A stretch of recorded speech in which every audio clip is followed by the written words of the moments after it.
মোৰ মৰমৰ ইলা মৰম বুজি নাপালা নহয় কাগজ নহয় কলমৰ মোৰ হৃদয়ৰ ঐ জেলেঙনি গাঁৱৰে বৰ্ণালী গগৈয়ে নাম হলালে স্থান হলালে সলনি সকলো হ'ল ও তাই হিমানী পাউদাৰ নঘহে এনেও ধুনীয়া দেখিবলে বহু ডেকাৰ কলি যায়ো তাইক বিচৰা হ'ল উমনি এৰি থৈ আহিলে ঐ জান কণিনো চেঁচা পৰি কণিনো চেঁচা পৰি যায় ও জানো উৰিলে ফৰিং বুকু কৰিলে চিৰিং মনে মনে ভাবো তোমাক কেনেকৈ আনিম অতীত বৰ মধুৰ অতীতক সুঁৱৰিহে বৰ্তমান আৰু যিসকলে অতীত পাহৰি যায় কেতিয়াও বৰ্তমানত আগুৱাই যাব নোৱাৰে মই যিসকলে বিয়োগাত্মক চিন্তাৰে যিসকলে বিহুনাম ফাকেক আদৰি লৈছে তেওঁলোককো মই বেয়া পোৱা নাই তেওঁলোকে বিভিন্ন কমেণ্ট কৰি আছে আমাক তেওঁলোকে মই ভাবিছোঁ যে তেওঁলোকে এদিন নিশ্চয় বুজিব এই বিহুনাম ফাকেৰ অৰ্থ ভোগালীত ভোগ আৰু আনন্দ ভোগালীক মই কাৰো লগত শ্বেয়াৰ নকৰোঁ ভোগালী মই নিজৰ মাজত ৰাখোঁ যিমান য'ত হ'লেও নিমন্ত্ৰণ থাকিলেও মই নাযাওঁ গতিকে মোৰ গাঁওখনেই মোৰ ভোগালী মই গাঁৱত গৈ যিটো মোৰ ভোগ যিটো মেজিৰ যিটো আনন্দ সেইটো মই আৰু কোনো মানুহৰ লগত অসমৰ শ্বেয়াৰ কৰিব বিচৰা নাই কাৰোবাৰ ঘৰত চুৰ কৰা কাৰোবাৰ ঘৰৰ পৰা হাঁহ অনা কাৰোবাৰ ঘৰৰ পৰা কচু খানা কাৰোবাৰ ঘৰৰ পৰা কুঁহিয়া চুৰ কৰা কাৰোবাৰ ঘৰৰ পৰা জেৰুৱা জপনা চুৰ কৰা কাৰোবাৰ ঘৰৰ পৰা ঢেঁকীটো উঠাই আনি ৰাস্তাত পুতি থোৱা কাৰোবাৰ ঘৰৰ চাইকেলৰ চকাটো আনি বেলেগৰ ঘৰত ওলমাই থোৱা হাঁহি থকা তোমাৰ দুচকু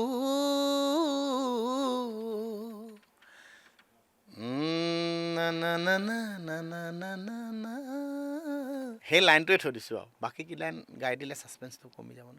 হাঁহি থকা সেই তোমাৰ দুচকু দেখিলে ল'ৰাই হওক বা ছোৱালীয়েই হওক পুৰুষেই হওক বা মহিলাই হওক সকলোৱে ভাল লাগে হয় নহয় তো সেই চকু হাঁহি থকা চকুহালৰ পৰাই আমাৰ প্ৰথম ৰাংঢালী যিটো মেইন ট্ৰেক আৰম্ভ হৈছে মাজত মাত্ৰ এটা দিন আমি ২৪ক বিদায় দি ২৫ক আদৰিবৰ বাবে সকলো সাজু হৈছে আৰু সেই সাজু হোৱাৰ সময়তে দেখিব পোৱা গৈছে জনপ্ৰিয় কণ্ঠশিল্পীসকলেও তেওঁলোকৰ গীত লৈ সাজু হোৱা দেখিবলৈ পোৱা গৈছে কিন্তু এইখিনিত চৰ্চা বিহু বুলি ক'লে এজন জনপ্ৰিয় কণ্ঠশিল্পীৰ নাম আমাৰ সকলোৱে মনলৈ আহে কৃষ্ণমণি চুতীয়া কৃষ্ণমণি চুতীয়া মোৰ সৈতে আছে নৱবৰ্ষ বিহু আহি আছে মাঘৰ বিহু কেনেকুৱা প্ৰস্তুতি দেখি আছোঁ আমি গান শুনি আছোঁ সামাজিক মাধ্যমত যথেষ্ট চৰ্চা লাভ কৰিছে আপোনাৰ বিশেষ গীতসমূহে আজি এটা বিশেষ ছাছপেন্স আছিলে এটা বিশেষ গীত বৰ্ণালী গগৈ পুলিচনীজনী কোন সেই বিষয়ে জানিবলৈ সকলো ৰাইজ আগ্ৰহী হৈ আছিলে আৰু আমাৰ দৰ্শকসকলেও জানিব বিচাৰিব মই প্ৰথমে অসমৰ ৰাইজক বহুত মোৰ ধন্যবাদ আৰু কৃতজ্ঞতা জ্ঞাপন কৰিছোঁ যে আপোনালোকে অডিঅ' প্লেটফৰ্মৰ পৰা ইমান ধুনীয়াকৈ আমাক সহযোগ দিলে ইমান এইকেইদিনতে বৰ্ণালী গগৈক ইমান মাইলেজ দিলে আপোনালোকে ইমান গান শুনিলে পিকনিকে বিয়াই সবাহে ৰাস্তাই ঘাটে গাড়ী ড্ৰাইভ কৰি আমাক সকলোৱে ভিডিঅ' আমালৈ পঠাই আছে খুব ভাল লাগিলে আৰু দ্বিতীয় কথা হ'ল কি আমাৰ বৰ্ণালী গগৈজনীনো কোনেনো এই কেৰেক্টাৰটোত অভিনয় কৰিছে তাৰ এটা বহুত আশা আছিল মানুহৰ আৰু এই বৰ্ণালী গগৈৰ যিটো চৰিত্ৰ সেইটো কাল্পনিক নহয় এইটো এটা বাস্তৱ চৰিত্ৰ আছিল আমাৰ যে এজনী বৰ্ণালী গগৈয়ে কিমান জীৱন সংগ্ৰামৰ পিছত কিমান প্ৰেম প্ৰত্যাখ্যান কৰাৰ পিছত এদিন গৈ ASI হৈছিলে বৰ্ণালী গগৈ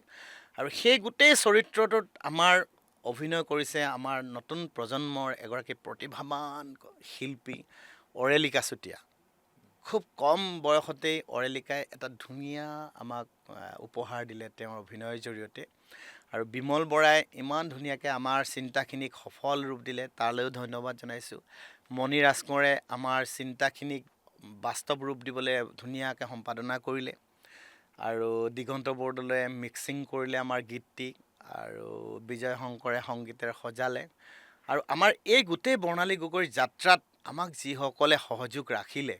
তেওঁলোকলৈ আজিৰ চেগতে মই বহুত শুভেচ্ছা জনাইছোঁ বহুত মৰম আগলৈও আমাক এনেদৰে সহায় কৰি যাব আৰু এই নতুন প্ৰজন্মৰ যিগৰাকী প্ৰতিভাৱান শিল্পী তেওঁক আপোনালোকে এটলিষ্ট মৰম দিব তাকে আশা কৰিলোঁ কাৰণ প্ৰথমবাৰৰ বাবে তাই কেমেৰাত কাম কৰিছে আৰু তেওঁ নাটক আৰু নৃত্যৰ জৰিয়তে বহুত ৰাইজে চিনি পাইছিলে আৰু মই এইবাৰ তেওঁক কেমেৰাৰ সন্মুখলৈ আনিলোঁ একদম কণমানি ছোৱালী গতিকে আপোনালোকে অৰেলিকাক মৰম দিলে ভাল লাগিব আৰু সেই বৰ্ণালী গগৈৰ বাস্তৱ ছবিখনৰ চৰিত্ৰত অৰেলিকাই বৰ ধুনীয়াকৈ অভিনয় কৰি আমাৰ গোটেই চিন্তাখিনিক বাস্তৱ ৰূপ দিছে আমি ভিডিঅ'টোৰ কিছু ক্লিপ আমি লগাই দিম এইখিনিতে আমি যদি ক্লিপটো আমি লগাই দিম ভিডিঅ'ৰ আপোনাৰ পৰা যদি সেই অকণমান শুনো বৰ্ণালী গগৈটো ঐ জেলেঙনি গাঁৱৰে বৰ্ণালী গগৈয়ে নাম সলালে স্থান সলালে সলনি সকলো হ'ল তাই সিমানী পাউদাৰ নঘহে এনেও ধুনীয়া দেখিবলে বহু ডেকাৰ কলি যায়ো তাইক বিচৰা হ'ল ফুলোতে ফুলিল ৰক্ত জবা ইটোৱে কয় মোৰ হেঁপাহ সিটোৱে কয় মোৰ হেঁপাহ তোৰজনী মোৰজনী মোৰজনী তোৰজনী হ এয়াই আৰু বৰ্ণালী গগৈ। ধন্যবাদ জনাইছোঁ। আৰু এটা বিশেষ গীত সামাজিক মাধ্যমত চৰ্চা আহি আছে, কণী চেঁচা পৰি যায়, টেকলাইন আছিলে। এইটো আচলতে মোৰ ৰাংঢালীৰ এটা বিহুনাম আৰু এই বিহুনাম ফাঁকি একদম কৌটিকলীয়া আমাৰ গ্ৰাম্য ভূমিত প্ৰচলিত এষাৰ বিহুনাম আৰু এই বিহুনাম ফাঁকি আমি এইবাৰ ৰাংঢালীত আমি উপলব্ধ কৰিছোঁ কাৰণ ইমান দিনৰ পৰা উজনি অসমত আমি চোতাল বিহুত গাই অহা এটা বিহুনাম মানুহৰ কিছুমান মানুহে এই বিহুনাম ফাঁকিক লৈ বহুত ভুল ধাৰণা কৰি আছে গতিকে যিসকলে ভুল ধাৰণা কৰিছে মই তেওঁলোকক বেয়া পোৱা নাই কিন্তু মই ভাবোঁ যে বিহুনামৰ কিছুমান অধ্যয়ন লাগে গতিকে বিহুনামৰো ভাগ আছে গতিকে এফাকি বিহুনামক কেনেধৰণে আপুনি হৃদয়ংগম কৰিছে কেনেধৰণে আপুনি লৈছে সেইটো আপোনাৰ মনৰ ওপৰত ডিপেণ্ড কৰিব আপোনাৰ মনটো যদি খুব কৌতূহলী হয় তেতিয়া আপুনি সেইটোক ভাল পাব আৰু যদি আপোনাৰ মনটো সদায় যদি বিয়োগাত্মক চিন্তাৰে থাকে তেতিয়াহ'লে আপুনি হয়তো তাক বেয়া পাব সেইকাৰণে মই যিসকলে বিয়োগাত্মক চিন্তাৰে যিসকলে বিহুনাম ফাঁকিক আদৰি লৈছে তেওঁলোককো মই বেয়া পোৱা নাই তেওঁলোকে বিভিন্ন কমেণ্ট কৰি আছে আমাক তেওঁলোকে মই ভাবিছোঁ যে তেওঁলোকে এদিন নিশ্চয় বুজিব এই বিহুনাম ফাঁকিৰ অৰ্থ গতিকে আশা কৰিম ৰাংঢালীক আমি নতুন ৰূপ দিছোঁ এইবাৰ পৰ্যায়ক্ৰমে নতুন গীত আৰু আহি আছে মাঘৰ বিহুৰ উৰুকাৰ ওপৰতো এটা ধুনীয়া গান আমাৰ 3 তাৰিখে আহি আছে আৰু টীম ৰাংঢালীলৈ মই একদম বহুত শুভকামনা জনাইছোঁ আৰু অসমৰ সাংবাদিক ক্ষেত্ৰখনৰ প্ৰত্যেকজন সাংবাদিকলৈ মোৰ হিয়াৰ অভিনন্দন সেই গীতটো অকণমান শুনিব পাৰিম নেকি? তুমি মোৰ জীৱনৰ উমনি ঐ কুকুৰা উমনি এৰি থৈ আহিব নোৱাৰা উমনি এৰি থৈ আহিলে জান কণীনো চেঁচা পৰি যায়। আৰু ভোগালী বিহু সমাগত আৰু ভোগালী বিহুক লৈ আপুনি কৈছে প্ৰস্তুতি চলাই আছে, কেনেকুৱা? ভোগালীত ভোগ আৰু আনন্দ ভোগালীক মই কাৰো লগত শ্বেয়াৰ নকৰোঁ ভোগালীক মই নিজৰ মাজত ৰাখোঁ যিমান য'ত হ'লেও নিমন্ত্ৰণ থাকিলেও মই নাযাওঁ গতিকে মোৰ গাঁওখনেই মোৰ ভোগালী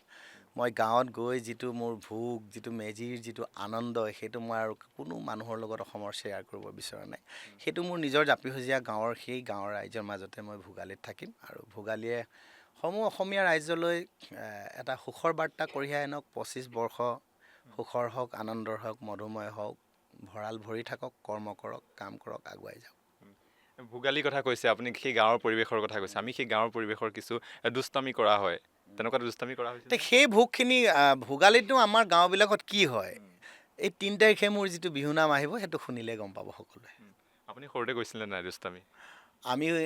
আমি যিখিনি সৰুতে দুষ্টামি কৰিছিলোঁ সেইখিনিক লৈয়ে মোৰ এই বিহুনামটো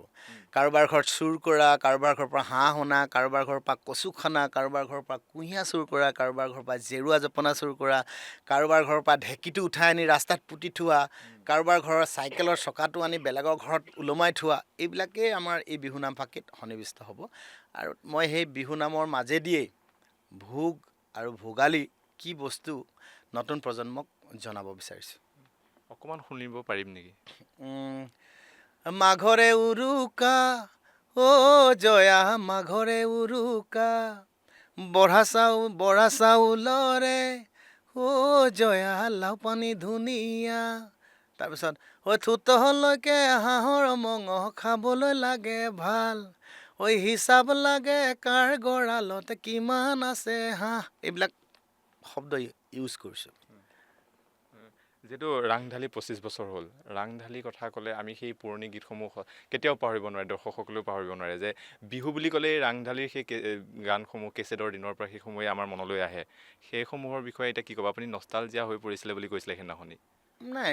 ৰাংঢালী আৰু 25টা বছৰত বহুত গানেই ওলালে ন আৰু তাৰ মাজতে বহুত গানে মানুহক সাজ বহুৱাই থৈ গ'ল আৰু সেইখিনি থাকি যাব আৰু অতীত বৰ মধুৰ অতীতক সুঁৱৰিহে বৰ্তমান আৰু যিসকলে অতীত পাহৰি যায় কেতিয়াও বৰ্তমানত আগুৱাই যাব নোৱাৰে গতিকে সেইকাৰণে আমি অতীতৰ সেই মধুৰ স্মৃতিক লৈ ৰাংঢালীক অনাগত দিনত আৰু নতুন ৰূপত আগুৱাই নিব বিচাৰিছোঁ গতিকে অতীতৰ সেই মান মৰ্যাদা যাতে বৰ্তমানেও অটুট থাকে তাৰ চিন্তাৰে আমি আগুৱাই যাম সদায় মোৰ ৰাংঢালী প্ৰত্যেকটো গানেই মোৰ কাৰণে ভাল লগা তাতে এটা গান আছিলে অ' জানো উৰিলে ফৰিং বুকু কৰিলে চিৰিং মনে মনে ভাবো তোমাক কেনেকৈ আনিম এই গানটো তাৰপিছত মোৰ মৰমৰ ইলা মৰম বুজি নাপালা নহয় কাগজ নহয় কলমৰ মোৰ হৃদয়ৰ তাৰপিছত আছিলে দুলীয়া জানতে ঘৰ পালাহি মহানগৰ থাকাও জান বজাৰৰ ছাত্ৰী নিবাসত তুমি নজনাকৈয়ে পৰিলো প্ৰেমত এইবোৰেই আৰু ৰাংঢালী গীত নতুন প্ৰজন্মৰ প্ৰতিভাৱান যিসকল শিল্পী আছে তেওঁলোকৰো বহুত ধুনীয়াকৈ কণ্ঠশিল্পীসকলেও কাম কৰি আছে এতিয়া মই ভাবিছোঁ প্ৰত্যেকজন নৱপ্ৰজন্মৰ কণ্ঠশিল্পীয়ে ধুনীয়া ধুনীয়া চিন্তাৰে আগুৱাই যাব আৰু বিহুনামখিনি সদায় বিহুনামৰ জাগাত ৰাখিব আৰু বিহুৰীয়াখিনি সদায় বিহুৰীয়া ভাগে ৰাখিব নাম কেতিয়াও আমি সৃষ্টি কৰিব নোৱাৰোঁ লিখিব নোৱাৰোঁ নামখিনি কেতিয়াও মানে আমি পৰি য'ত ত'ত সিঁচৰিত হৈ থকাখিনিকে আমি গোটাই পেলাই তাক নতুন ৰূপ দিম এইটোৱে আমাৰ আশা ধন্যবাদ জনাইছোঁ ইমান সময় দিয়াৰ বাবে আপোনাৰ যিসমূহ এতিয়া গীত আহি আছে সেইসমূহ ক'ত উপলব্ধ বা ক'ত চাব আমাৰ কৃষ্ণমণি চুতীয়া অফিচিয়েল বুলি এটা মিউজিক আমাৰ ইউটিউব চেনেল আমাৰ নিজৰ আছে এই নিজৰ ইউটিউব চেনেলৰ জৰিয়তে আমাৰ নতুন গীতবিলাক পাব আৰু যিসকলে আমাৰ পুৰণা গীতবিলাকো শুনিব বিচাৰে তেওঁলোকে কৃষ্ণমণি চুতীয়া যিটো আমাৰ কি ক'ম লাইব্ৰেৰী আছে ইউটিউবত গৈ চাৰ্চ কৰিলে পুৰণা গীত যিমান আছে চব তাত পাব আৰু নতুন গীত যিমান আছে আমাৰ কৃষ্ণমণি চুতীয়া অফিচিয়েল যি আছে সেই তাতে উপলব্ধ হ'ব শেষত কিবা এটা শুনিয়ে আপোনাৰ পৰা অনুষ্ঠানটো বিদায় লৈছোঁ শেষত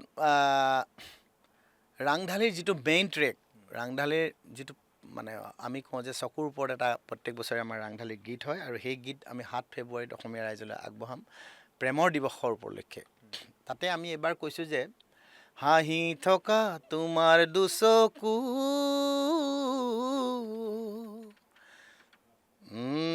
না না না না না না না না না সেই লাইনটোৱে থৈ দিছোঁ আৰু বাকী কি লাইন গাই দিলে ছাছপেন্সটো কমি যাব ন হাঁহি থকা সেই তোমাৰ দুচকু দেখিলে ল'ৰাই হওক বা ছোৱালীয়েই হওক পুৰুষেই হওক বা মহিলাই হওক সকলোৱে ভাল লাগে হয় নহয় তো সেই চকু হাঁহি থকা চকুহালৰ পৰাই আমাৰ প্ৰথম ৰাংঢালীৰ যিটো মেইন ট্ৰেক আৰম্ভ হৈছে সেইটোৱে ক'ম আৰু লাষ্ট